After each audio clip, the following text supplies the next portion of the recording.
Sa gitna ng lahat ng issue, gusto ko pong magsimula sa pagsiwalat ng aking natuklasan na talaga namang nakapanlulumo at tila sintomas ng malalim na problemang kinakaharap natin. As if hindi pa established ang koneksyon ng POGO at foreign malign influence, napatunayan ng aking opisina na si Li Duanwang, isang Chinese national na may malalim di umano na koneksyon sa CCP, nag-apply na maging Pilipino gamit ang Kongreso at pirma na lang ng presidente ang inaantay para makamit ito, ay lumalabas isa ring bulok na produkto ng POGO.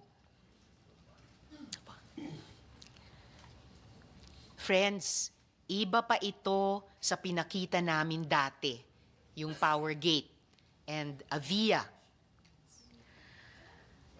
This is information we obtained just a few days ago. Mukhang malalim din itong tinago ni Li Duanwang.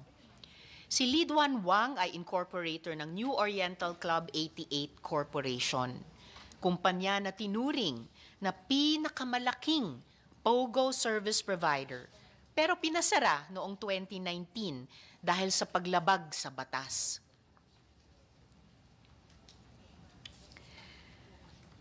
Hindi po sila nagpatinag at noong 2020 ay inamyendahan nila ang kanilang AOI para makapagsilbing tila special class of BPO na magsisilbing service provider sa offshore online gaming.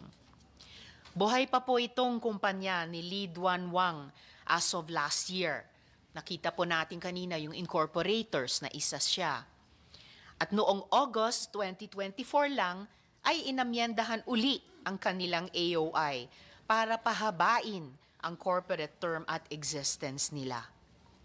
Nakakabastos po na lahat yan ay itinago ni Li Duanwang sa Kongreso.